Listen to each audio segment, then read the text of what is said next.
Hi guys, Rob here again. Now, exciting announcement.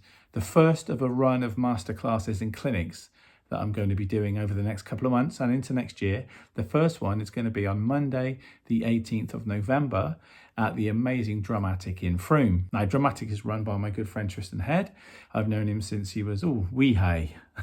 and he runs a great shop there, independent drum store. We know how difficult that is. He's put on clinics with Clive Deemer, Matt Green, that was just the other week, the John Bonham Masterclass, and also AJ Russell as well. And he's thinking of doing some more. And of course, I was one of the first ones that he did. I think I was the second. And I'm really happy and proud. And I mean that to go back for my second one there at the shop. So it'll be Monday, the 18th of November. It's going to start at 7, might start a little bit later, maybe 7:30, but you know, get home from work or from school, college, uni, do your work, get your food done, get out as soon as you can and get down to Drumattic. And the theme I'll be looking at this time, and you're probably looking at the actual advert on the screen right now, is called Adding Colour and Texture to Your Playing. Now, this is going to be multi-dimensional, because I've had people writing already saying, what the devil's that? Can you explain what that means? You'll be painting your drum kit and, you know, putting little textures on it. No, the idea is anyone who's seen me play over the years, or, you know, whether it be locally or with Susie Sue on the world stage or Lorena McKinnett on the world stage, will know that I have electronics and also some hand percussion as part of my drum set. And I've always liked that. You know, I come from the era of the Beatles and the Monkees, where everything, you know, that wasn't electronic or acoustic drums, you know, and electronic instruments, guitars and stuff like that. It was hand percussion to drive the song along, tambourines, shakers, cowbell, jawbones, you know, congas, bongos, you name it. And all those 60s films I love and TV series, the bongos all over them and stuff. So I've always had a love for this sort of instrumentation and percussion. And also going up to the 80s, where I was sort of growing up, I was 10 in 1980, so I was ripe for that new wave explosion. You know, Gary Newman and Prince and Soul to Soul. I've talked about these bands that used drum machines and drum effects, you know, all sorts of Linn drums and Roland 808, 909s, all those things, you know. I love all that stuff, and I like to involve it in the music that I make, but also I like to bring it into the fold when I'm working with other people.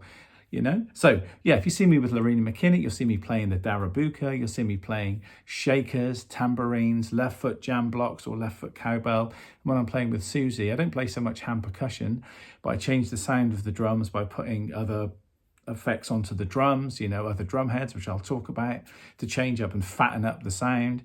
And also I use the SPD SX as well. You know, the SPD is something that we all use. So I'll be doing some demonstrations. So the demonstration will be hand percussion, Darabuka, how I can involve that into my drums, the left foot jam block. You know, I always do a demonstration, which you'll see I'm not going to give away. But if you're playing in a wedding band and you think, I'm not Thomas Lang, I don't do anything with my left foot on a jam block, you can still do it on basic songs from the 60s and stuff by doing simple things with that left foot. Then it keeps it working, keeps it interesting. It means you don't have to trigger it and run loops.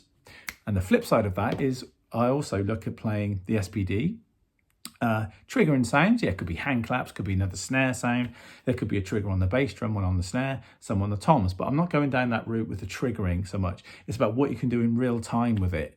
So sometimes I'll be working with an artist and they'll say to me, that sound we had at the start of the track, we're never going to be able to produce that live, you know, because, yeah, we haven't got a keyboard player, so we can't do that. And I'm like, wait a minute, send me the stem, I'll shove it in the SPDS, boom, we're off.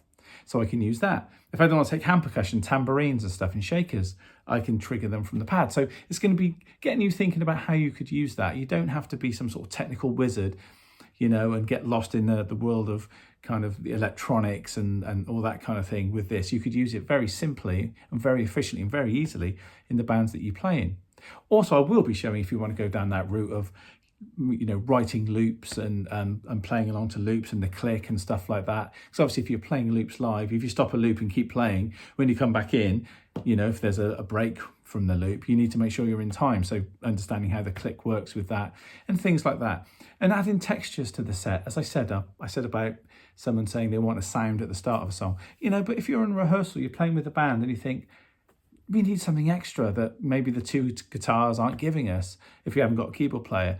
You know, then we can sort of get on GarageBand even and find a synth sound that works. And all of a sudden we can add it as a texture to the sound of what we're doing. And I think that's extremely important, that we think, us drummers think very musically about it. 'Cause all of us can get some of this easy software that's downloadable and mess about with different sounds. And there's no reason why you can't bring that into the rehearsal room. And then all you really need is, you'll have a monitor at a gig anyway, so make sure you've got your SPDX in the monitor and you can hear it. And all of a sudden, you're that extra, if you're a 4-piece band, you're the 5th member as well, because you're playing keyboard parts or whatever. So it's just expanding your thought process on what you can do with electronics on the drum set. It doesn't always have to be really high tech to get interesting things happening. So that's what it's about. Spaces are limited. They can only fit about 15 to 20 people in that room. And I know some tickets have already gone. So it's a very, very, very, very, very different workshop. And as well, as I said about the textures and the hand percussion, I can show you, I can, utilize all that into your playing. I mean, any style of music, actually, it's not necessarily aimed at one thing. It's ideas that you can take away and think, I could probably use that. I could use a shaker on that part in that song that we play, blah, blah, blah, or a tambourine or whatever. And I'll show you a few exercises you can use to develop your hi-hat foot. So if you're a left-handed player, that'll be your right foot. If you're a right-handed player, that'll also be your left foot. And I'll show you some simple exercises that we can play that, that's the playing part of it, that we can put into our playing situations, where you don't have to have like multi-foot patterns with your left or your right foot to make these things effective. Though obviously we know certain drummers you can do that, and it is stunning. But, I've just got a few patterns that you can take away, and that'll help you think about how you can add some of these other patterns to your playing, to your drum soloing, and also your band playing. So if you've got any questions, leave a comment below or email me here, and I'll get back to you about it. But as I say, spaces are limited. Monday, the 18th of November, 7 p.m. I'm looking at the advert right now. Adding colour and texture to your playing, Masterclass with Rob Bryan, me. Looking forward to seeing you there. It's £15 a ticket. It's going to be a great night. They're available from Drumattic. Now you have to www.drum-attic.co.uk to get to the website. I'll put that up here as well. As I say, spaces are limited. And with a lot of these masterclasses and clinics I'm doing, they're going to be one-offs. I'm not going to be running this one anywhere else. Tristan asked for this one because I said, what would you like me to do? He asked for this specifically because he's seen me play with Lorena. And he said, some of those ideas are really interesting, how you can combine that with foot patterns and stuff. So, it's by special request, I'll have you know. So, yeah, so if you're local to the area, or even if you're not, get your drum asses down to Drumattic. And I really look forward to seeing you there on Monday, the 18th of November. I've got to keep looking at it because I might forget, because there's other dates coming up with Steve White and other people, which I'll talk about another time. So, as I say, questions below, questions on the email. Come along. All knowledge is good. You're not going to go away not having learned something. And also there'll be a beefy Q&A as well, so you can ask me questions about anything you want to do with drumming. It doesn't have to be specifically about this masterclass that I'm doing. You can ask me about Susie, Lorena, whatever, while my trousers ripped in front of 45 or 50,000 people in the summer this year when I was playing with Susie Sue. Or was it earlier? No, it was last year, wasn't it? It was last year. Anyway, blah, blah, blah. I'm waffling. Have a great, where are we? Monday, guys, what's left of it. And have a groovy week. I'm rehearsing with a band for the next few days, so I can't do my usual Tuesday video, hence why I'm putting this out there now. So, as I say, get your tickets. Keep drumming, keep being good, keep being well, and I'll speak to you all soon. Cheers, bye.